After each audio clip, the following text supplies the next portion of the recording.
I jumped out of the trench. Within 30 seconds, 2 bombs or mortars hit the trenches that I left, probably killing everybody.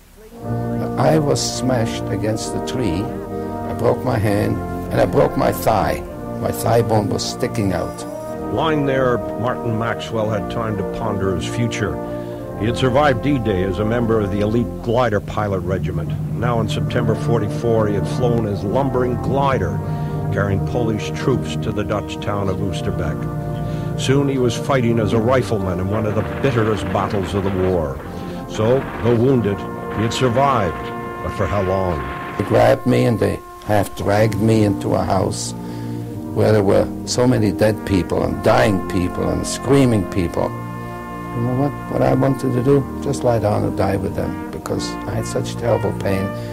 There was nobody there to give us any medicines. The Germans overran the British positions. Martin ended up in a German field hospital and then a POW camp. But he still had a lot to fear.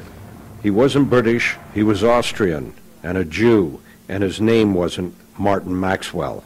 My name was Max Meisels. He had ended up in England by chance after his parents had died, and he had to flee Austria after its unification with Nazi Germany. His 3 sisters ended up in Paris. 2 died in the Holocaust. One went to Auschwitz, one went somewhere else. It was after he joined the British Army that he changed his name at the suggestion of his commanding officer. It was to protect Martin in case he became a German prisoner of war. It was good advice. As he now found out, the Germans came looking for Jewish prisoners of war. There were such demonstrations in the camp, to the credit of all the people that were there, the Germans never did it.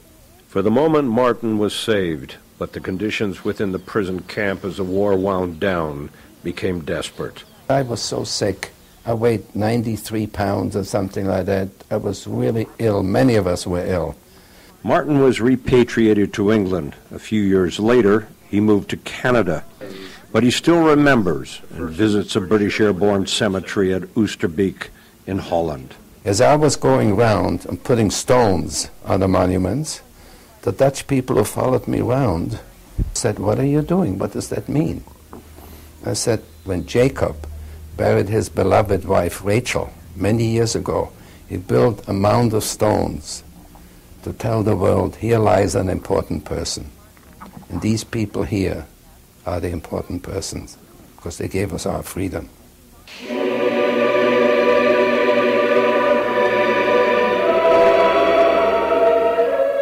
1,700 of our division lie buried there. And these guys, when I walked up and down that thing, I thought, what did we do with the tomorrows they gave us? Looked around the world, women and children being killed. I thought of Rwanda, 800,000 people being slaughtered. Think of Darfur and places where people are dying of hunger. And I asked a terrible question. Was it really worth it? Until the next day. I was standing by myself, and a woman approached me. She came with a little kid. They came over to me. The kid sort of looked at my uniform, my medals, and he held out his hand and he said, "Thank you for our freedom." So was it worth it?